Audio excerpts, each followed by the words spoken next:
যদি ক্ষমা করে দেন মানুষকে, আপনি সুখে থাকবেন, শান্তিতে থাকবেন। আমাদের হয় চলতি পথে আমাদের বন্ধুদের মধ্যে বা আমাদের প্রতিবেশীর সাথে বা আমার কলিগের সাথে বা আমাদের সমাজে অনেকের সাথে অনেকের নানা সময় এমন বিভেদ, ঝগড়া এটা তৈরি হতে পারে, ফলে মনের মধ্যে ক্ষোভ, অশান্তি, ইভেন জেলাসিও আসতে পারে। কিন্তু এটা যদি আপনি কারোর প্রতি যদি রাগ, ক্ষোভ এটা পুষে রাখেন, ইট বার্নস ইউরসেলফ ইনসাইড, এটা ভিতরে আপনারা জ্বালাবে।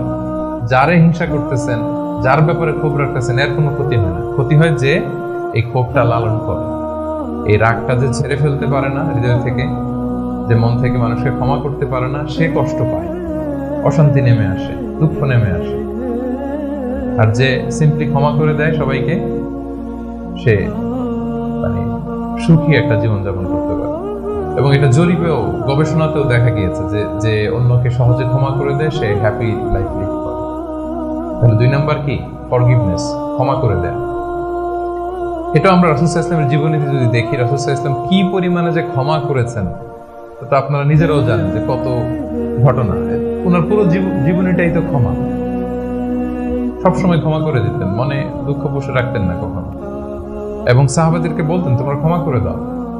এক সাহাবী এসে বললেন, ইয়া রাসূলুল্লাহ, আমার তো অনেক কৃতদাস, ওরা শুধু কাজে ভুল করে, ওদেরও কি একটু পানিশমেন্ট দেওয়া উচিত না? রাসূল সাল্লাল্লাহু আলাইহি ওয়াসাল্লাম বলতেন না। তো কি করবো? ক্ষমা করে দাও। কয়বার করবো? বলেন দিনে প্রতিদিন কমপক্ষে 70 বার।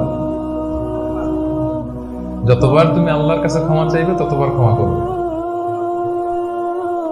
যতবার আল্লাহর কাছে ক্ষমা পেতে চাও ততবার ক্ষমা করবে। ফিলোসফিটা বুঝতে পারছেন? আমরা আল্লাহর কাছে ক্ষমা চাই, কিন্তু আমরা একে অপরের ক্ষমা করতে পারি না।